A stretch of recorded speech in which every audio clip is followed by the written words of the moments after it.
Hello, everybody, and welcome to this unscheduled episode of TRIGGERnometry, of course, related to the terrible attack in Manchester on a synagogue yesterday.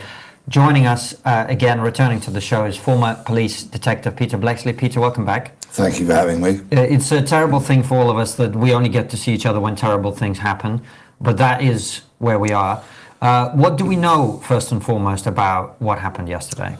Okay, at 9:31 a.m. yesterday, Thursday, the 2nd of October 2025, a member of the public dialed 999, calling the emergency services, and they reported that they had seen a car drive in to people and that the driver of that car had got out and was attacking people with a knife. So that was the scene setter for the people receiving that call and the information that's then going to be relayed to the police and other emergency services.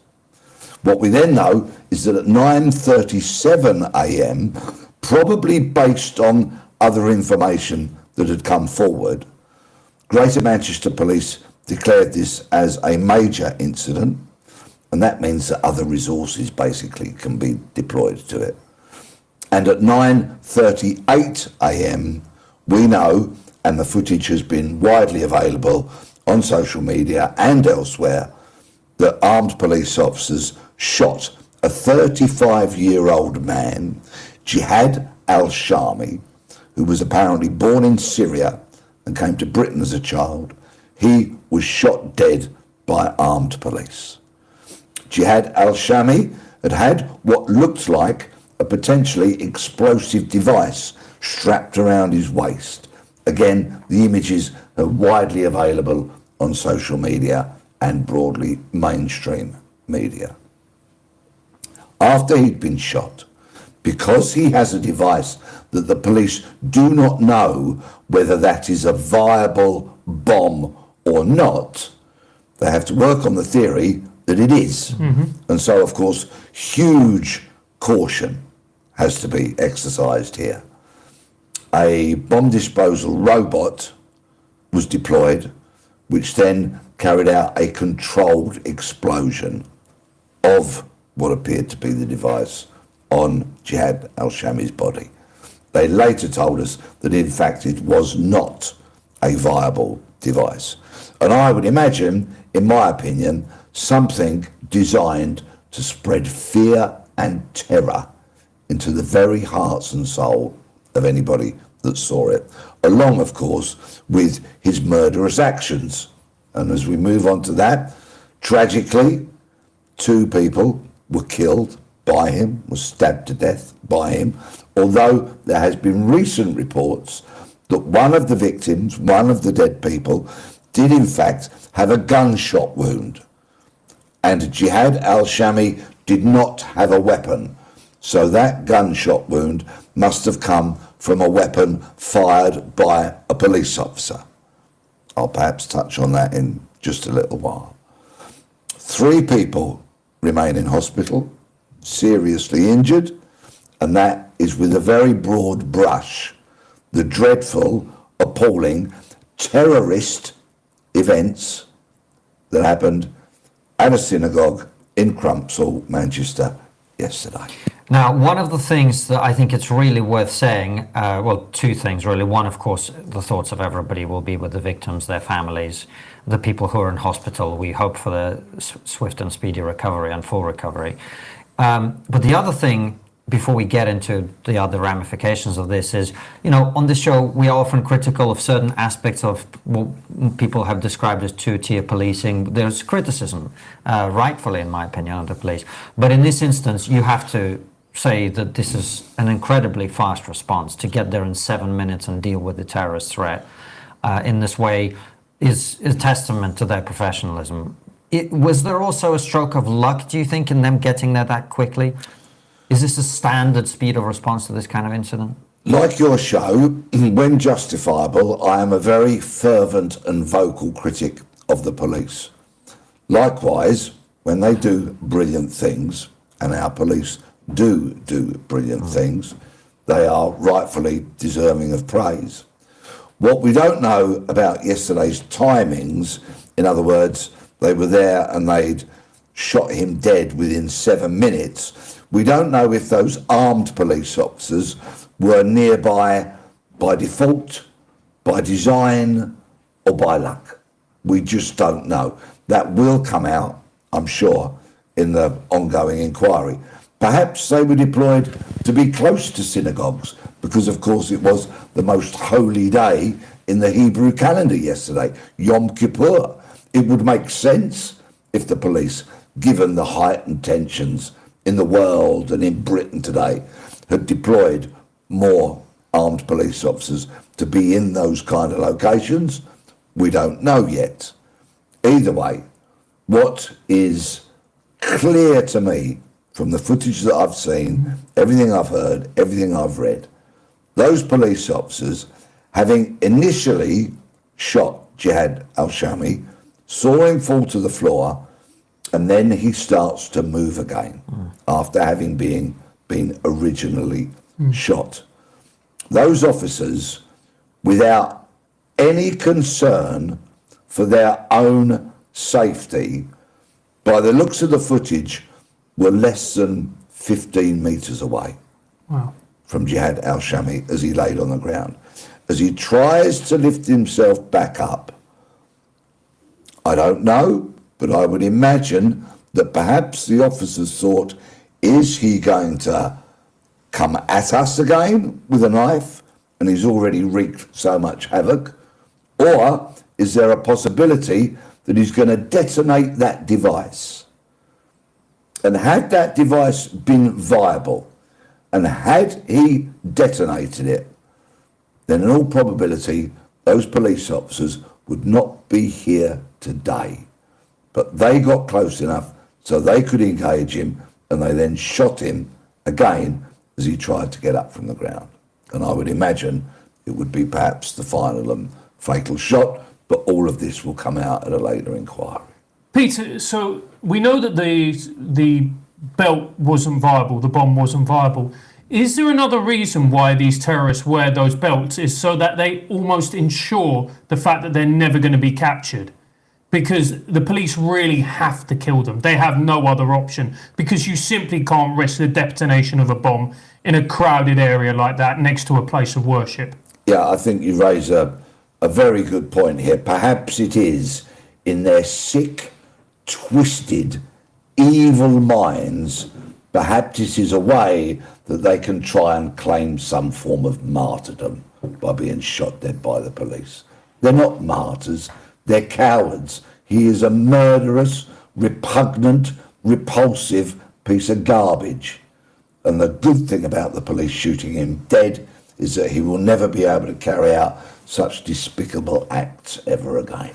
One of the worrying things about there's lots of worrying things about the case, but one of the particularly worrying things for me is that he wasn't known to the authorities. He wasn't known to counter-terrorism, which then begs the question, well, if somebody like him, who is clearly as extreme as he was, and there are reports which haven't been confirmed that he sent death threats to a Conservative MP, I'm there thinking, well, how many of these people, how many other Jihad al-Shamis are there wandering the streets who we don't know about, as well as all the people on terrorist watch lists who we do? Well, we know that of the people that are of interest to the security services and counter-terrorism police, around about 75 or 80% of that workload is radical Islamists. So that's a huge, huge chunk.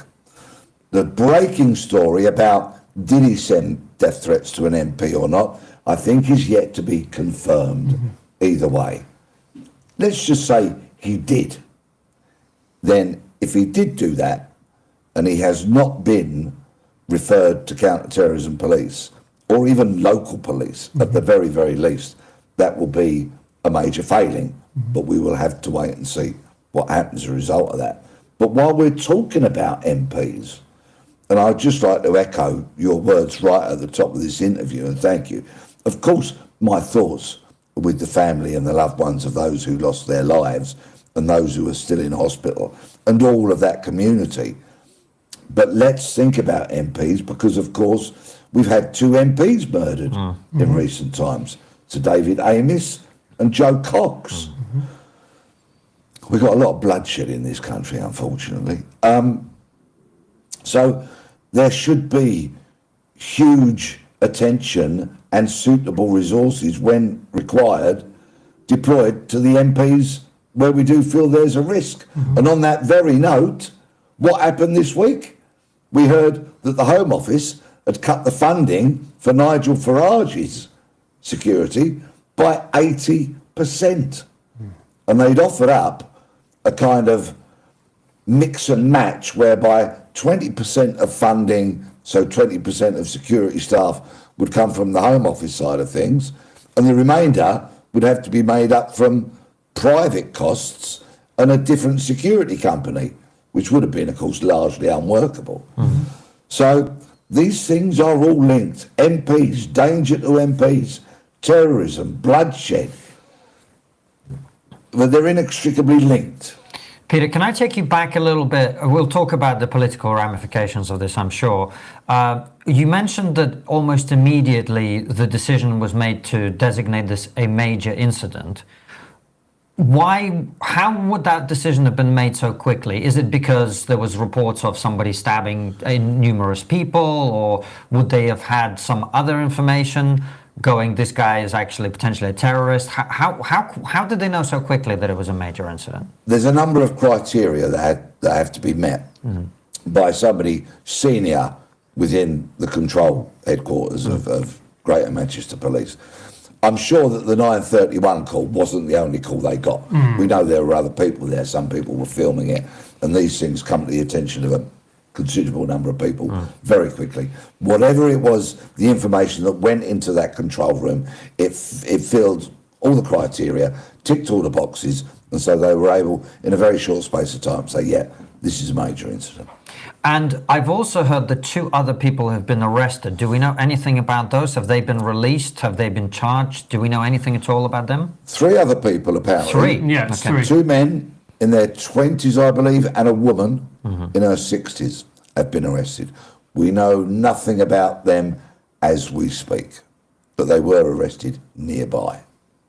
And again, it goes back to my earlier point, which is this is so incredibly worrying because he wasn't known to the authorities. And look, the question I'm going to ask you is quite a blunt one, but how big a problem is radical Islamism, jihad, in this country at the moment? This is going to sound like a preposterous question, given the guy's name, but do we actually know that he was a radical Islamist at this point? No, to the point of being able to confirm it live on air?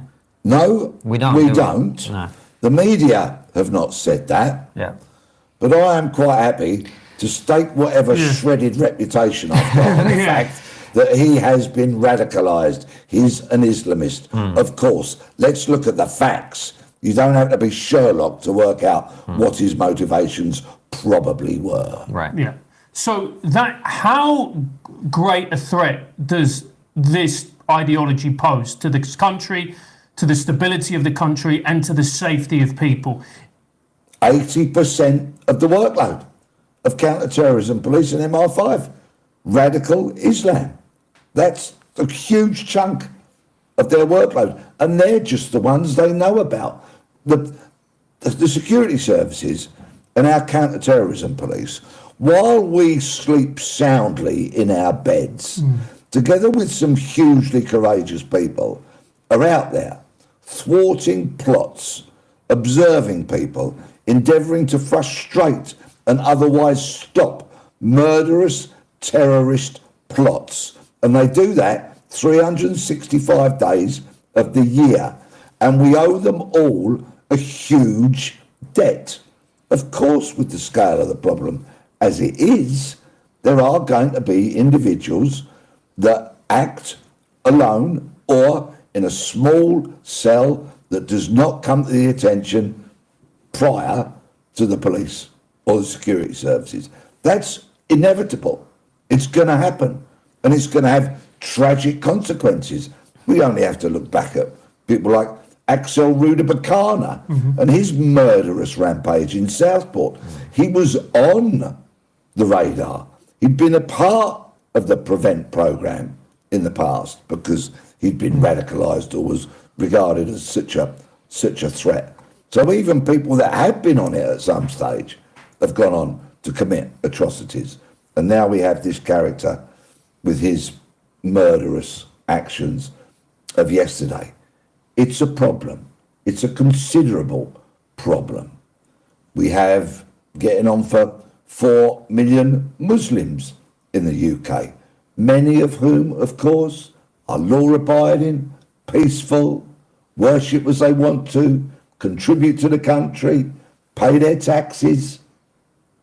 But there are some that don't, some that make up that 80% of the security services and counter-terror police's workload. And bear with me one moment while I just delve into my phone, because this is apposite and relevant as I see it. In the last 5 days, for the figures that are available, in the last 5 days, 2,037 illegal migrants have entered the UK on 30 dinghies. 2,037. People who I am not, with a sweeping statement, going to say they are all Islamic jihadis, right? But we don't know where they've come from. We don't know their backgrounds. We don't know their intentions. And we don't know how they're going to fill their time while they are in the UK. And because we have had an abhorrent government followed by another pathetic government who are not gripping this problem, who are allowing these people into our shores, in fact, with the help of Border Force and the such like, facilitating it by bringing them in on their vessels. And so it goes. Smashing the gangs. It's almost abhorrent for me to say that phrase, because it's clearly not happening. And there has to be an element of danger to the UK, to the citizens of this once great nation. And it is negligent. It is abhorrent. It is an absolute disgrace that our government are not stopping it, because time, sadly, will tell us that amongst that number are people coming to our shores who are a threat. If not a terrorist threat, then a threat in terms of so many people that we've seen arrested for sexual offences and the such like. And it's a great point, because look, we can then turn around and point the finger at police, counter-terrorism, but then the police and counter-terrorism can go, look, there's only so much we can do, and we're working as hard as we possibly can. Eventually, one is going to slip through. Well, on that very thing, I was speaking to somebody earlier today who I won't give the details, but who's familiar with the security case workload, and he was saying basically there's so many plots now being stopped. Everybody always knew at least one, maybe more, I hope not, would get through by the year end, because there have been so many of these, because the scale of the problem now is so vast. Yeah, and let's face it, let's talk about some more uncomfortable truths, shall we? Many of these people, and I'm talking about immigrant populations that have come together, live together. They occupy street after street in their own little environment, their enclave. And I can see why people who come to this country as a migrant might be attracted to wanting to live in the same street as another migrant. But it's not really integrating, is it? If all you're doing is living with people that look like you, talk like you, sound like you as an immigrant, you're not really integrating, are you? If ever I was to live in another country, the last thing I'd want to do is live in a community surrounded by expats, British expats. That wouldn't be the point of going to live abroad, would it? Anyway, I digress somewhat. So when you've got, we have a huge number of people that are off the radar, live in the black economy. We know all this because we see so often when immigration officials or Border Force or people from HMRC carry out searches, raids on premises, and they end up levying fines because people are here illegally and working illegally. The bottom line is, our nation does not know the identity of everybody here, and we don't know how many undocumented people living under the radar there are. Well, up to 1 million at this point from some of the figures. Peter, I know it's a tangential question because this person, as far as we know, this jihad guy was not monitored by Prevent. Do you think Prevent is working? Prevent being the government program to de-radical. Do you think de-radicalization is working? When I was a detective and you'd get a new young officer, come to work with you for a while, and you'd talk to them about criminality, and we can say the same about terrorism and the such like. I used to tell them a story. It's like we cast a net, okay? As police officers, we cast a net, and we hope that net is going to scoop up every bad boy, every bad girl, and we're going to live in some kind of crime-free nirvana. But it's not like that.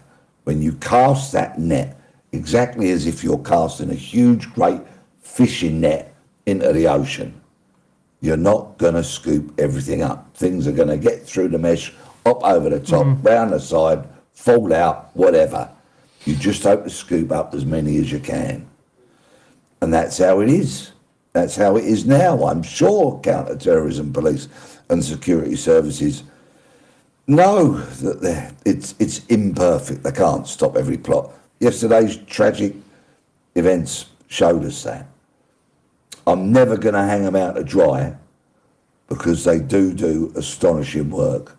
And believe you me, as somebody who has worked with people and done an element of being out there in the dead of night myself, climbing through quarries and up hill and down dale to get a suitable observation point where you can watch people, having worked with colleagues that, shall we just say without giving away too many secrets, are brilliant at concealing themselves in places where us three just would never want to go in order to keep surveillance. Of course, it's 2025, so there's also huge elements of technical surveillance. We're very much in the digital world, but it still needs courageous people, and they're still out there.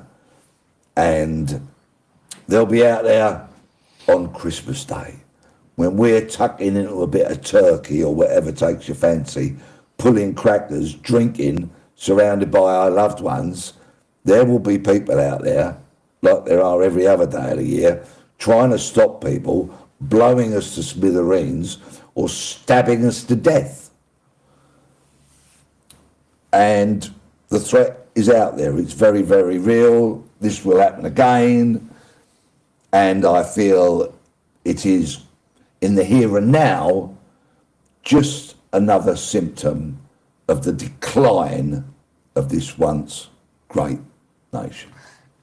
Peter, when are we going to start talking openly and honestly about this? I don't mean here or in certain podcasts. I mean out in the media, because I used to go to football. I went to football a few times with Sir David Amos. He was a wonderful man, English eccentric in the best sense of the word.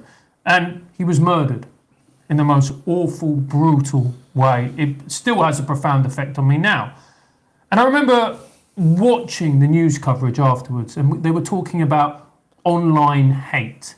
And I was saying to myself, this isn't about online hate. This is about radical jihad. This is about radical Islam. This is about people who feel entitled to kill and maim and destroy other people's lives purely for a political and religious ideology. My question is, when are we going to just be honest about this and talk about it bluntly instead of hiding behind terms like, oh, hate, and hate must never be allowed to exist, and all of this, quite frankly, bollocks that we're talking about? Yeah. Well, I'm 65, so terrorism driven by a faith and political kind of motivation is no stranger to me, because I grew up every time going on a bus or the underground or an overground train looking for an unattended bag.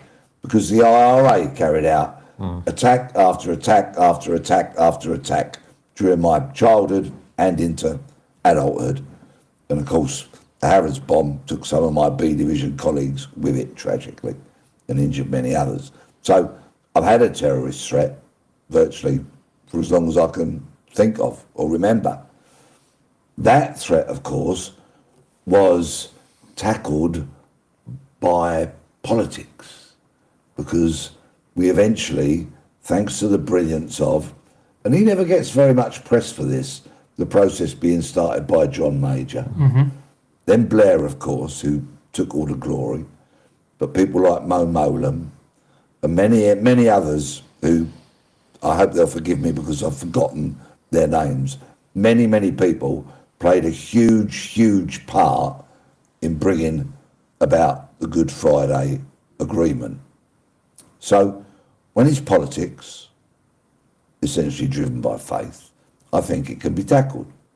When, however, somebody's grievance and their hatred is driven purely by a religious ideology, without kind of trying to establish any acceptable political norm, how do you tackle it? I don't know. And is it going to grow? When I was born in 1959.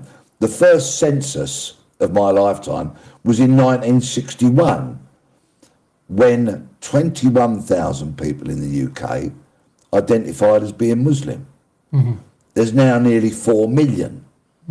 That's a significant growth of that population in my lifetime. I think those figures understandably alarm many people. A lack of integration driven by hatred, an ideology, a religious ideology, which people certainly are, and I would fundamentally suggest Jihad al-Shami was yesterday, is a deeply worrying thing. And I don't suspect there's going to be any simple answers to it, but there may be multiple answers if only people were willing to grasp the nettle, stand up, be courageous and say, this is what needs to be done. But what are the answers though, Peter? What are some of the answers to dealing with it? Because I've heard a lot of people make the comparison with Northern Ireland, and for the reasons you give, I think it's completely inappropriate, for the very reasons that you state, because Northern Irish terrorism in the mainland of Britain was about achieving the political end of a united Ireland. Yeah. And let's say the government of the day had been willing to do that, we would not have had terrorism in this country. But I don't even know if the British state was prepared to surrender to Islamism, might well be at this point, frankly, what the surrender would be. Like, what do these people want from us exactly? Why are they killing our fellow citizens? What are their objectives? What is it that they want?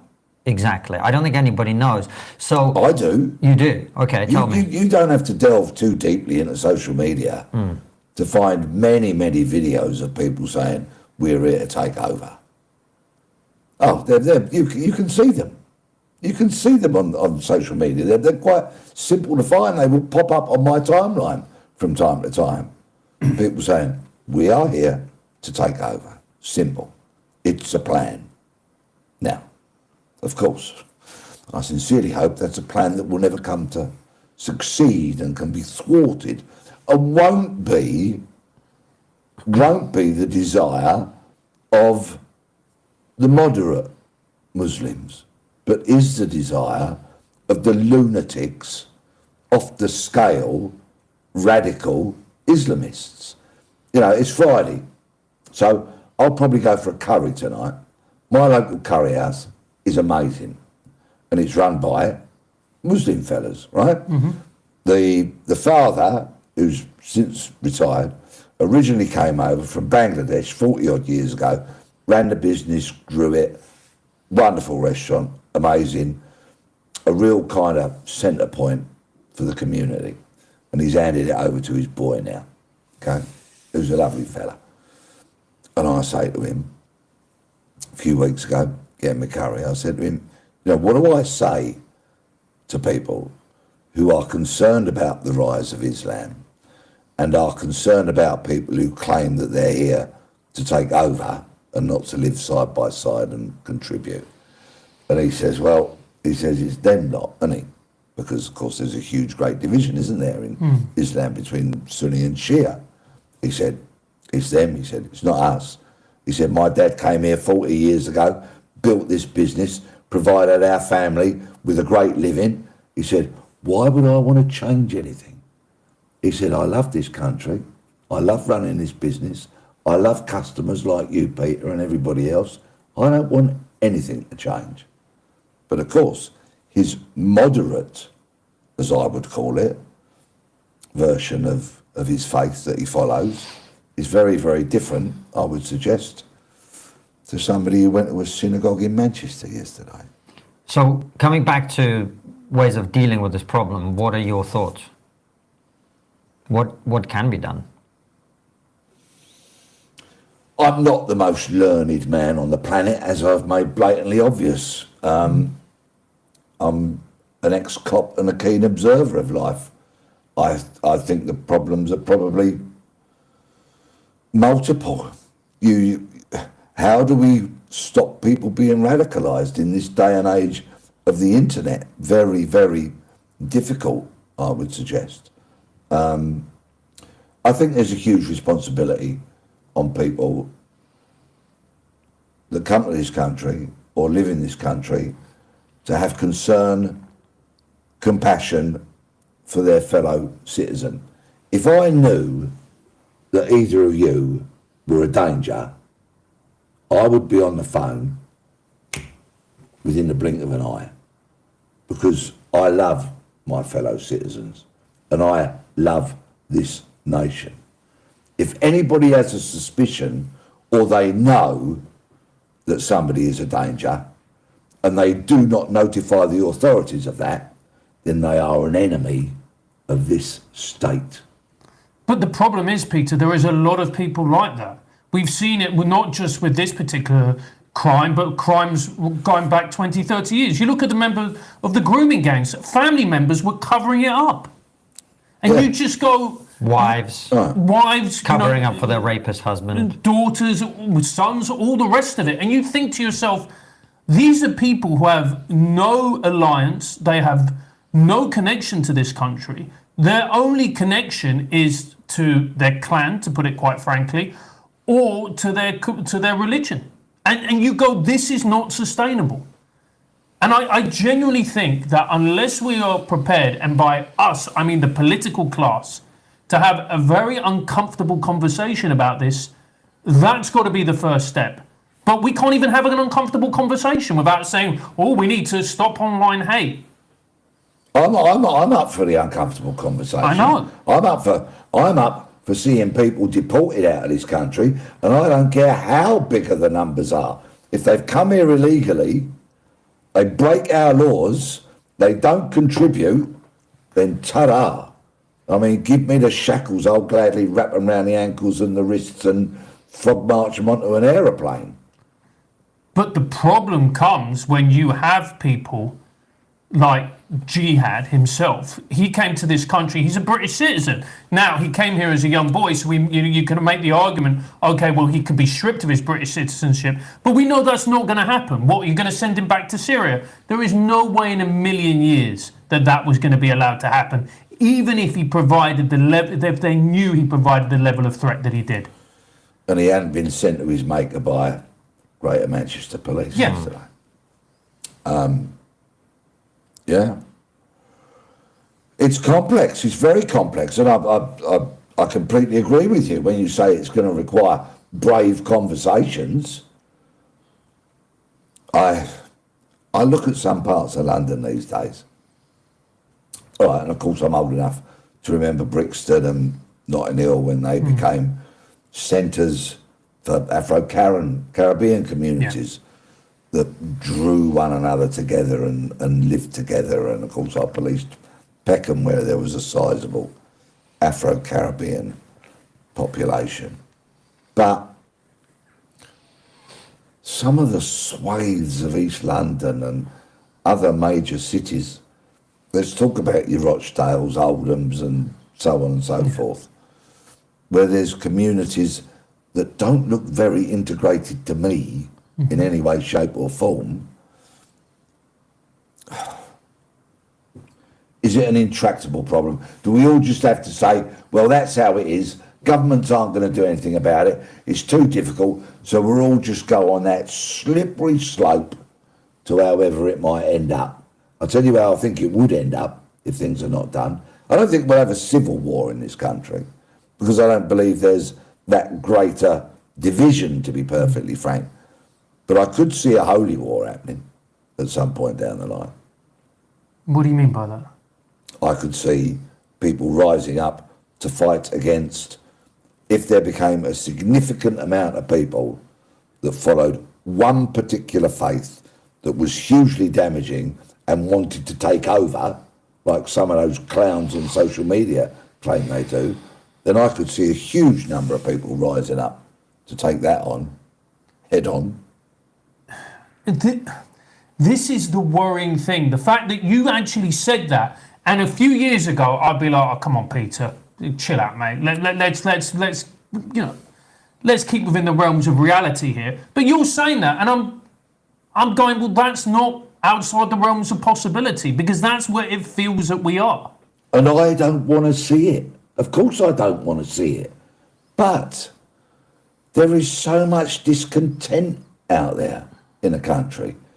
What was it, 2037 in the last 5 days? I know that's a very visible and visceral and emotional side of the whole migration debate. Look at the figures last week. The UK's population increased in a year by what? 750,000. What was that almost entirely down to? Migration. Right?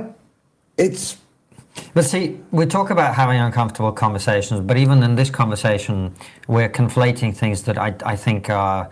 I understand why people keep talking about immigration, but I think we have to be honest. Ukrainians are not storming synagogues with knives. Hong Kongers are not blowing themselves up on tubes. Polish people aren't doing jihad. This isn't an immigration problem. And if we were to Google terrorist attack carried out by Jewish man in Northern Europe, you wouldn't find it. So this isn't about immigration. And that's where I think we get into a lot of difficulty, because the mainstream media is already in overdrive mode to, the Emily Maitlis and John Soppel on their podcast yesterday, they were talking about the fact that the real problem is the right-wing journalists who are exploiting this tragedy. They're unhinged. Just move on from those two. Well, you say that, but I think if this was just random people on social media, I think we would move on, because, there's a spectrum of opinions. Some people are stupid, some people are devious, frankly.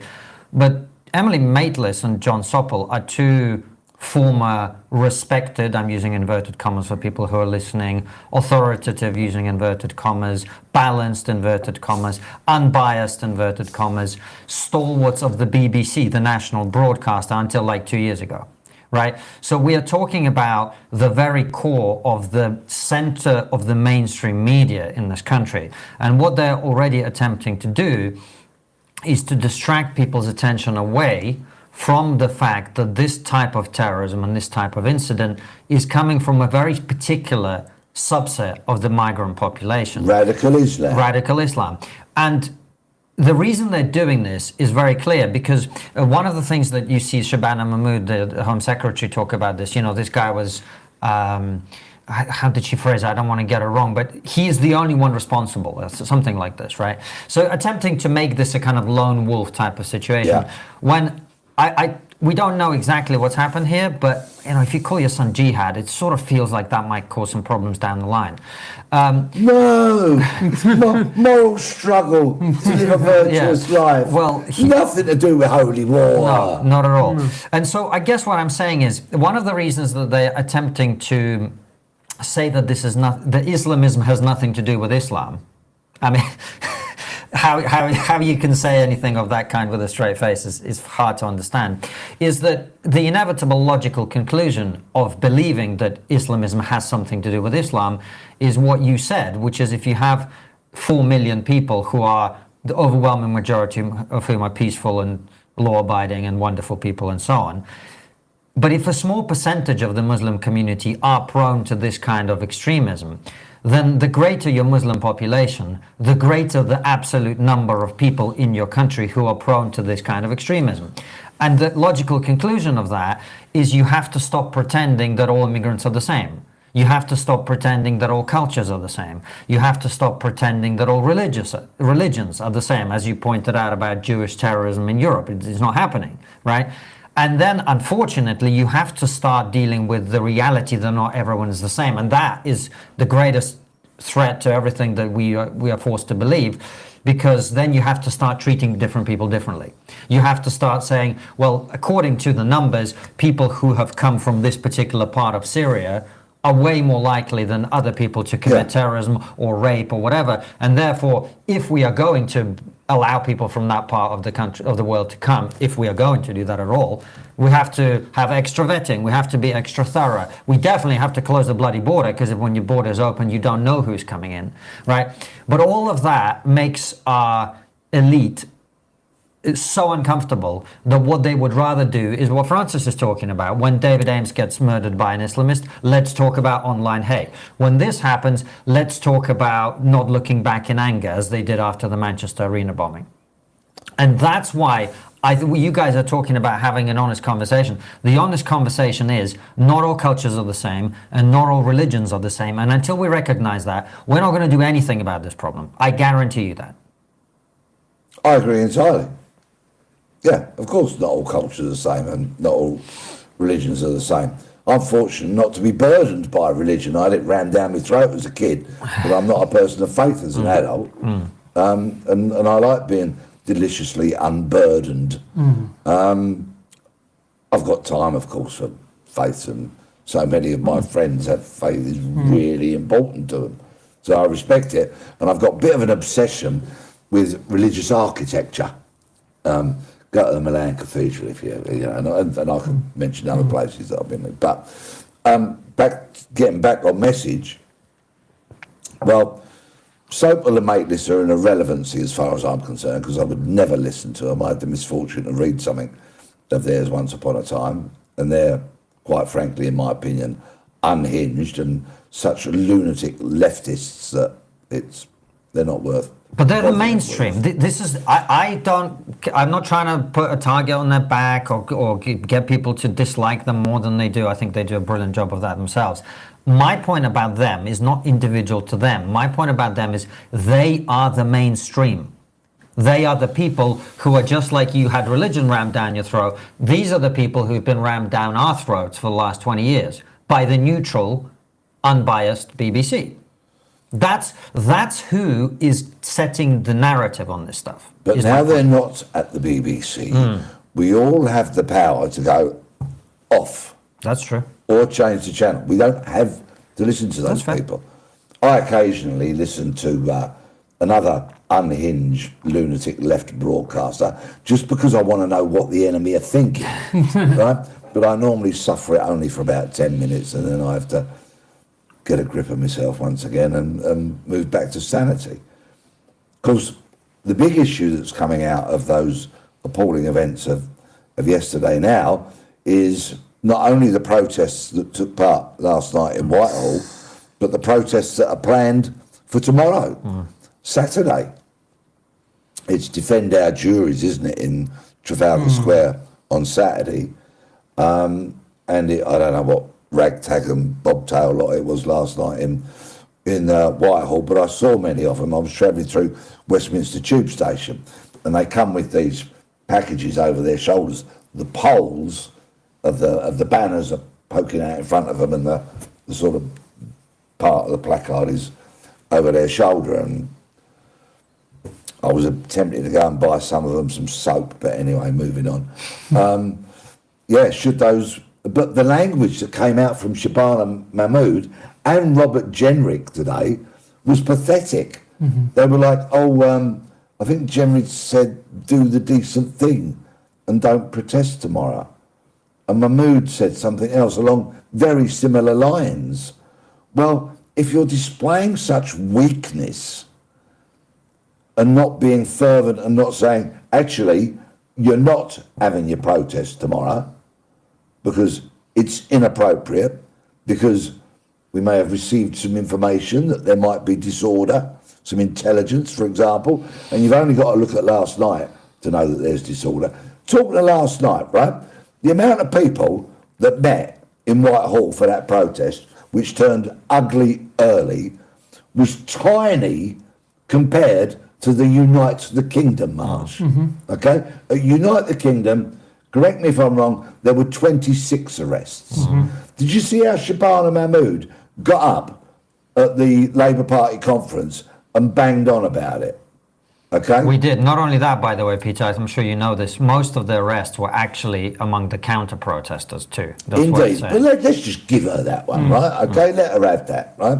And of course, there was some assaults on police officers.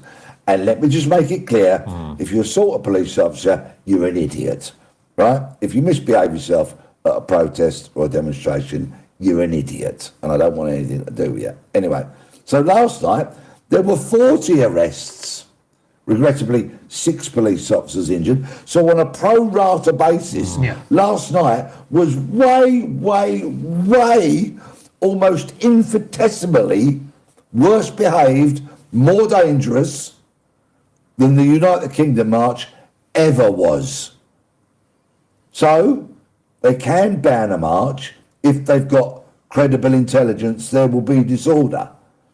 I would say, well, last night's protest, if it's anything to go by, would give me plenty of reason to suspect there will be disorder on Saturday. Ban it. Stop them. Don't have it. I mean, how disrespectful last night and Saturday. I mean, look, I completely agree with you. I think her argument is that legally that she can't. That was her argument, which you're disputing. Well, if the police can't gather intelligence to say that there would be significant disorder, let's just wait and see. I guarantee there'll be significant disorder. So why haven't the police got their ear close to the ground? Why are they not gathering that intelligence? Why are they not privy to that information? It makes those pro-Palestine demonstrators look absolutely abhorrent. When I saw that was going ahead, I was genuinely shocked, Peter. I thought there has just been a horrific... Were you shocked? You don't remember October the 8th? Yeah. Look, let's stop pretending. On October the 8th, there were people who were protesting against Israel before Israel had done anything. Yeah. They were not protesting against Israel. They were celebrating the mass murder of Jews. That's what they were celebrating. Yeah. Let's be honest. So why are you shocked? Let's stop being shocked. Now, I know there are some Jewish people that go on these pro-Palestinian marches. I've heard some of them on the media talking today and such like. And of course there are. But I believe overwhelmingly these protests are filled with Jewish-hating people. Absolutely convinced of it. Because are you really going to be fervently pro-Palestine if you don't really dislike Israel? There are, for our channel, I've gone along to a number of those protests and I talked to people there. And I think it's fair to say that, of course, the hardcore you're talking about definitely exists. Yes. I also think, actually, the majority, I would say, of the people there are people who are very captured, you might say, or very badly affected by the horrific images they're seeing from the conflict in Gaza. Yeah. This is really the first conflict, urban warfare type of situation in human history where it's been broadcast through the smartphone into people's living rooms in that way. And a lot of the young people in particular who go along to those protests, they're not there because they hate Jews or even hate Israel. A lot of them are just horrified by what they see, and they don't have the understanding of war, urban warfare, conflict, history, to contextualize it in any way. So all they're really there to say is, I have these horrible images on my phone and it makes me feel bad, and therefore I feel like I'm doing something. Have they not listened to the stated aims and the primary goal of Hamas? No, they haven't. Really? No, they haven't. Oh, so there's a clip on our channel, Peter, that I go and talk to some young people, and they have a sign which says something socialist intifada. They have a sign which says socialist intifada, and I go up to them and I say, "What's a socialist intifada?" And the guy goes, "Well, I actually don't know because I picked up the sign over there." And I said, "Well, do you know what the word intifada means?" There was about 5 or 6 people in that circle. Not one of them knew what intifada means. They don't know anything. It's hard to imagine they don't know anything. So the reason I'm interjecting with this is I think it's really important for us not to dismiss the entire group of people as Jew haters or whatever, because we have to believe that young people, look, we're all young people once. Were you the most educated, the smartest, knowing? I'm still not, and I thank you, by the way, for putting me straight. Well, what I'm not even putting you straight. I just think we have to believe always that young people can be persuaded with knowledge, information, maturity, time. I have lots of opinions that I've changed in the last 10 years. Francis has, you probably have as well.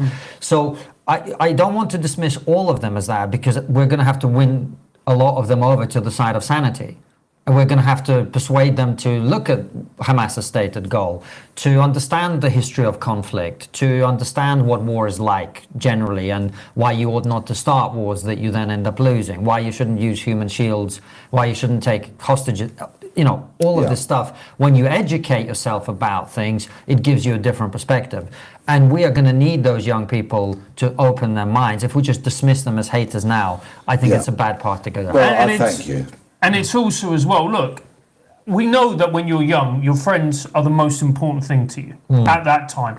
And if all of your mates are pro-Palestine and talking about a genocide, and it's not just, by the way, I was in a cab on the way here to the studio, James O'Brien was using the word openly, genocide, several times over a 4-minute period on LBC, which goes out to 1.4 million people just in London.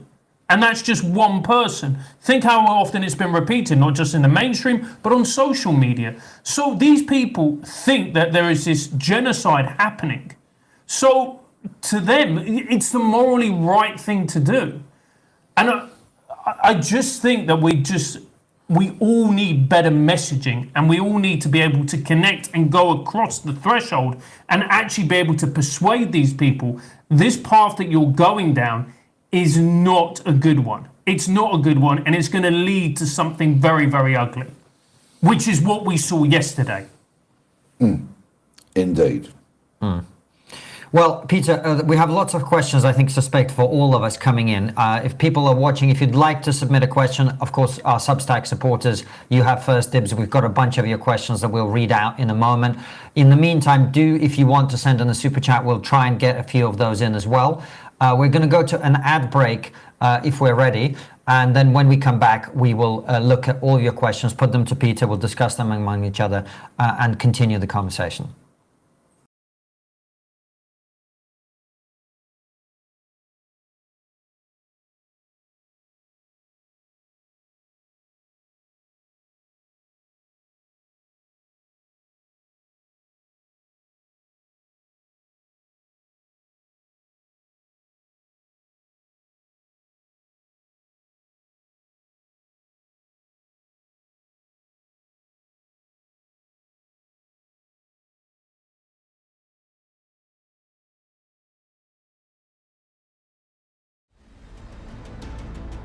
We are that close to a situation where you basically need a digital ID to go online. The right to work is the first one, then the right to rent, banking, education, childcare, voting. 5 billion was wasted last time this country tried to introduce digital IDs. That's about 50 times the amount of the Border Security Command.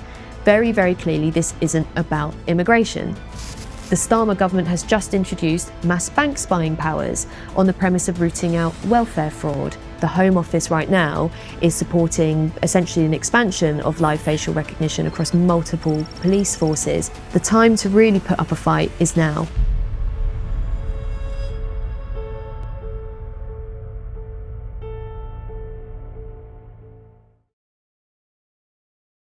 You, the Triggernometry audience, understand how vital free speech is. That's why we're proud to reintroduce you to our long-standing partners, Give, Send, Go. We caught up with their founders at Jordan Peterson's Alliance for Responsible Citizenship conference this year, and it was clear they are not just running a crowdfunding site, they're defending a principle. Take one of the most powerful examples, Daniel Penny. He stepped in during a dangerous subway incident in New York and was later charged with homicide. His Give, Send, Go campaign raised $3 million, allowing him to mount a strong legal defense as his case moves through the courts. That case made headlines, but the bigger story was this. While other platforms shut campaigns like his down, Give, Send, Go stood firm. So if you want to support causes that matter or raise funds yourself, whether it's for free speech, helping a friend in need, or disaster relief, visit givesendgo.com and use the code TRIGGER for a special 2.5% processing rate. That's givesendgo.com, the platform that doesn't just talk about free speech,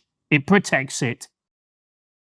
Let me introduce you to the people I work with to protect my family against financial instability, inflation, and turmoil. For me, one of the best ways to safeguard your wealth is by investing in gold, and that's why I trust the Pure Gold company. Here's a smart tip. If you buy UK minted gold coins like sovereigns, you won't pay VAT when you buy them or capital gains tax when you sell. All the profit is yours to keep. And the best part? Gold is a completely private investment. It's outside the banking system, so it can't be manipulated by governments or anyone else. Unlike digital assets, it's yours in the truest sense. The Pure Gold company is trusted by first-time investors and seasoned professionals alike. What I really appreciate about them is a knowledgeable, pressure-free approach. They explain everything clearly, so you feel confident about your decisions and they never push you to buy.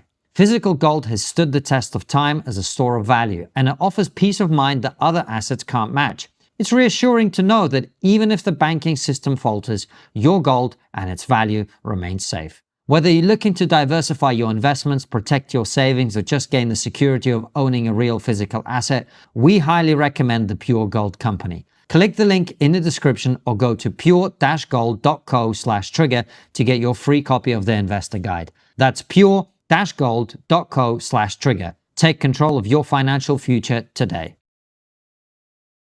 In an era when free expression feels under threat, the Battle of Ideas Festival stands out. Its motto is Conversations for the Public, with the Public, in Public. Co-organisers Alistair Donald and Ella Whelan say the festival aims to tackle everything from the vibe shift of a second Trump presidency to the fracturing of global alliances and the challenges of economic and tech innovation. Over 2 packed days, the 18th and the 19th of October at Church House in London, you can join around 100 discussions on politics, science, culture, law, and more. We at TRIGGERnometry are regular attendees at the Battle of Ideas. It's one of the few places where we know we'll find proper debate, lively discussion, and people unafraid to speak their minds. If you believe in free debate and want to explore the toughest issues facing society, this festival is for you. Book your tickets at battleofideas.org.uk and use code TRIGGER25 for a 20% discount on all tickets. That's battleofideas.org.uk. Relax. This is not an ad. I just wanted to let you know that you can watch this video without any advertising at all. No interruptions, no pop-ups, nothing. Just go to triggerpod.co.uk or click the link below and join thousands of our supporters who watch all our interviews with exclusive bonus content ad-free. All right, welcome back. Thank you for sending in your questions. Keep sending them in, particularly in the super chats. We will be able to get to those as we go. We've got a bunch of questions from our Substack first, though. Francis, go ahead. J.S. Powell asks a great question, which is, Starmer's response to this attack seems woefully inadequate. What would be the right response and associated actions thereafter? I think Starmer gets blown by whatever political wind is blowing on any given day, to be perfectly honest with you. It was a very predictable photo opportunity of going up there with his wife, but I could imagine why his wife would want to go there. She is of Jewish heritage. So that, I think, is understandable. I think I would be saying, if I was the leader of the country, which of course I'll never be, saying to the police, give me the intelligence that says there's going to be disorder at the protest on Saturday, then we can stop it. This is from Helen, who says, what legal consequences should and will there be for the imams of the 4 British mosques recently shown on videos encouraging their followers to kill Jews? I'm not aware of this. I don't know if this is... I haven't seen it. Yeah. But if that is happening, what is that a crime? Yes, of course it is. It's a crime to call upon people to kill another person. It's very much a crime. If there is such footage, please send it to the police. I beg of you, send it to the police so that they can deal with it appropriately. You say that, Peter, and I'm sure that's the right thing to do. I'm just remembering only a week ago there was a trial for a man who wielded a knife and attempted to stab someone who was burning a Quran. He got off without a custodial sentence. Yes, he was convicted of crimes connected to that event, but he didn't receive a custodial sentence. I think the whole different issue now of activist judges within the UK is something that very much needs to be looked at. And we are, fortunately, having people that are exposing the background of many of our judges, particularly those who sit on immigration tribunals, for example, and make decisions relating to deportation. We're seeing so many of those who have previously been attached to either chambers, barristers' chambers, that did human rights work, so you would imagine there could be a bias there, or people that are judges who are now judges who have worked for refugee charities, for example. Then how on earth could you expect anybody to give an impartial and unbalanced judgment when presiding over such cases? They need exposing. And you know, it's interesting. I was talking to a judge some time ago, basically talking, and he was saying, look, I don't say this publicly, but our profession's been captured. There you go. There you go. Nail Bunny asks, are the police prepared for what may be coming? Do we need the military involved? There's been many an occasion when I've thought, should we get the military involved? I mean, what does that mean? What does that mean to get the military involved? Because most people wouldn't understand. Look, I was in Egypt. I was not in Egypt. I was in Uzbekistan a couple of months ago, right? Outside of every mosque, because they used to have a problem with Islamic terror. They don't anymore because they dealt with it. There's a couple of guys with AK-47s, right? Yeah. And if there was a guy with an AK-47 outside of that synagogue yesterday, this jihad guy gets sorted without any casualties, right? Possibly, you don't know. You've got to remember that the attacker has the element of surprise. Okay. So I wouldn't want to downplay any potentially heroic efforts made by the security guard yesterday and the such like. That's the trouble. The attacker's got that element of surprise. But that's the point of what when we say about getting the army involved. You want to equalize that element of surprise with superior force, don't you? Yeah, but our army, of course, are not particularly trained to carry firearms and behave like a civilian police. They are, of course, the army. So it would be a huge, possibly, admission on behalf of the police that they've failed. I think first and foremost, they would see that like that, and they would argue very strongly against it. I'm just putting myself. Look, having praised the police at the very outset of this interview, I sort of think the egos of police constables and chiefs don't matter as much as the safety of people in this incident. And I echo those words. Of course. Entirely. Funnily enough, you've said about the judiciary being captured. Right. Ditto senior police. Right. Right. Go for it. Rob says, do you feel the only way to protect our Jewish community is to change our feeble government, sack the duplicitous Mayor of London, and root out the culture of appeasement amongst senior police officers? Well, I'm no fan of Sir Sadiq Khan. Sticks in the back of my throat that I have to call him a sir. But anyway, I'm really not a fan. Sack the government, I'm afraid the Jewish community is going to have to do more of protecting itself through the Community Safety Trust, which has had some government funding to do that. They're going to have to do more of it. And you know what? They are not alone. There are now leafy suburbs and nice parts of the home counties where private security companies are patrolling the streets, paid for by residents, protecting them, because the police can't do it. We are on this inexorable slide towards all having to pay other people to protect ourselves because the police can't do it and because division, divisiveness and hatred is so prevalent in our society. Peter, can I ask you something? This is along the lines of something Katie's asked on Substack, but I want to expand her question a little bit. And it's something I genuinely don't know what the answer is. I'm just thinking out loud.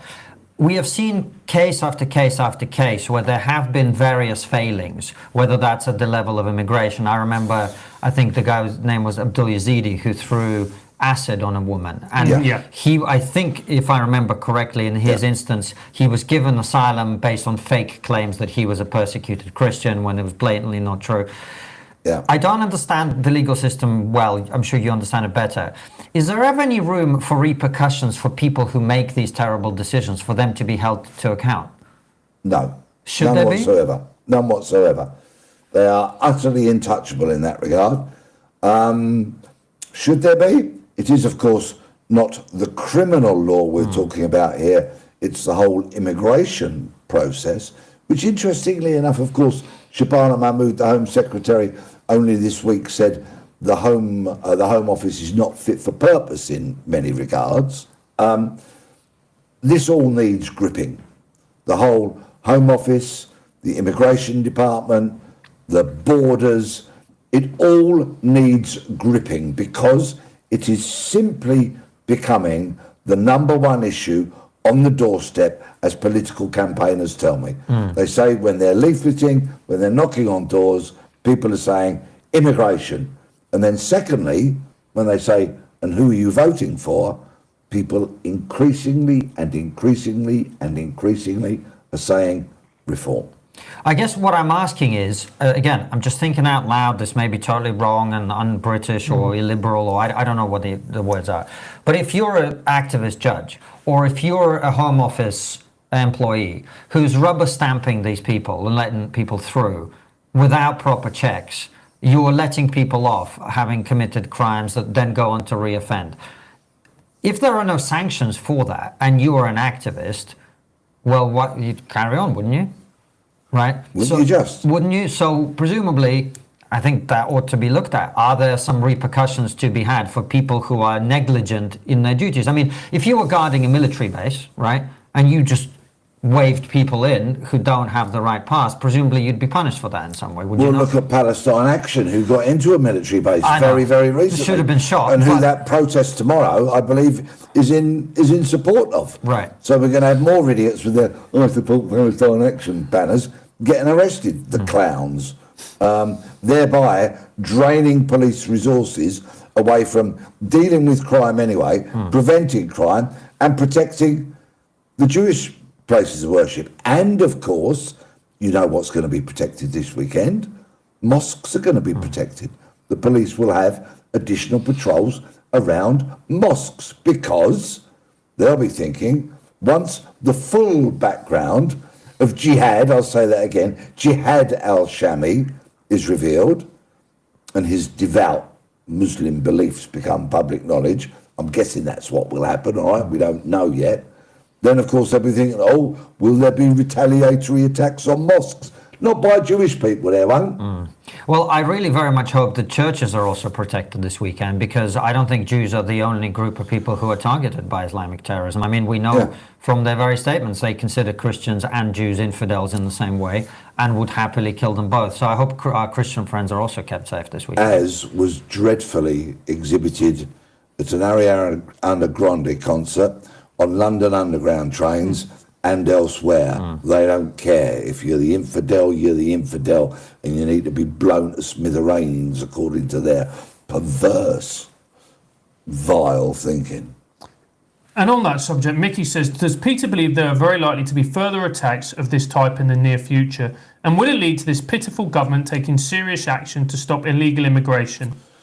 Answer to the first question, sadly, regrettably, yes, I think there will be further attacks. This government getting a grip on immigration, for the birds, sadly, no. Yeah, it's, you know, it's so worrying that when you saw yesterday's attack, one of the emotions that I was just, actually, I'm surprised it took this long. That's one of the, it's not an emotion, that was a genuine thought that went through my head. I went, I'm surprised it took this long. Yeah. Yes, I can see entirely why you feel like that. We live in an increasingly dangerous nation. We really do.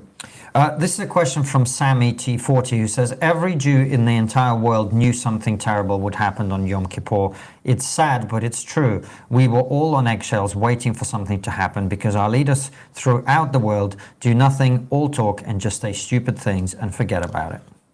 I agree. That is very sad indeed. Marco asks a great question. He says, hi team, any practical solutions to issues discussed? As plain and practical as possible, step by step. Thank you all. I've got loads. Okay, let's crack on. Let's do it. Right. The very, very sad reality of life in Britain is that we have to protect ourselves. Okay? We've got to protect ourselves. Not only from the potential of a terrorist attack, but from criminals. So what do? If you own your own home, protect that home. I'm talking burglar alarm, state-of-the-art CCTV system. I could go on and on about what you grow in your garden if you've got a garden and such like, which stuff that burglars and intruders and other people don't like. Do the obvious, don't leave things in the back garden like shovels and forks and all of that, which burglars can help with. And you can find lots of that crime prevention advice online. When you go out onto the street, don't wear headphones. It's utter lunacy. And I know people do. You know about the element of surprise that I was talking about with the terrorist attack? If you've got your headphones on, in all likelihood, you can't hear and you won't be focusing on the world around you. You are giving the terrorist an even greater head start. In all likelihood, you might be killed or seriously injured before you even realise anything's going on. Whereas if when you travel, when you walk, when you are out and about, when you're driving, use these senses that are given to us. Don't shut them off. And even on a very basic level, if you're on a train and you can't hear the train announcement, that again could be something really, it could mean life or death. Listen to the podcast when you get home. Listen to the new album when you get home. You need these, you need those, and you might well need these, and to be on your dancers in an emergency. And I think those are great points. But I think what Marco was really driving at is what practical solutions does this government, let's say we had a brilliant government, okay, let's just play that little thought experiment. Yeah. What policies do they need to do in order to really get a grip of this with this problem? Outlaw the Muslim Brotherhood, make it a prescribed organisation. Correct. Yeah, that's a day one thing. People won't understand what the Muslim Brotherhood is, Peter. Can you just explain that for the people who don't know? Well, Konstantin will know far better than I the full history of it, but it's basically a very dangerous organisation, which essentially, from my standpoint and from what I've seen, spreads a lot of bad stuff into a lot of decent places, and therefore needs to be stopped. By the way, the Muslim Brotherhood, this is one of the great ironies that I've talked about often, is Muslim countries are much better at dealing with Islamist extremism than we are. The Muslim Brotherhood has been banned across the Muslim world for decades now in most countries, because they don't pretend it's Islamophobic to be concerned about Islamic terrorism. They know that these people are extremists, and they don't pretend they aren't, and they deal with them. We banned Hizb ut-Tahrir like last year. Hizb ut-Tahrir has been banned in the entire Muslim world for like 20 years. This is the shocking irony of this.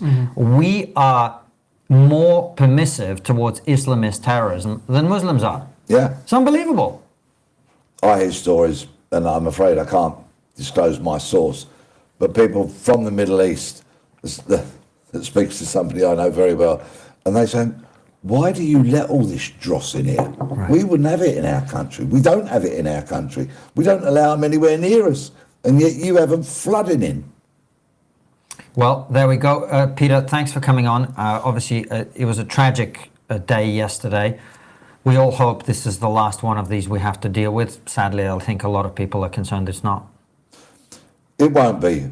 I say nothing but thoughts and best wishes to everybody affected by it, for what that's worth. I was having lunch with a great mate of mine who happens to be Jewish on Wednesday. And of course, one of the great things about having friends from other faiths and people of faith, you get to learn so much about their faith. And of course he was saying, yeah, it's Yom Kippur tomorrow. I said, tell me all about it. You know, what do you do? What's the point of it? Why? You know, all of that. So to then see that horror unfolding so early on that day was... and of course, the murderous bastard knew it was Yom Kippur and planned it for Yom Kippur. Because in the way that many people might be Christian but don't go to church, so many of them do on Christmas Day, don't they? Yeah.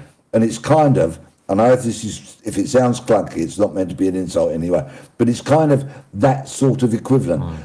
Jews who don't go to the synagogue very regularly will go on Yom Kippur, which is why they get vast numbers. Same as like Church of England churches get packed on Christmas Eve or Christmas morning. You know, it's that kind of thing.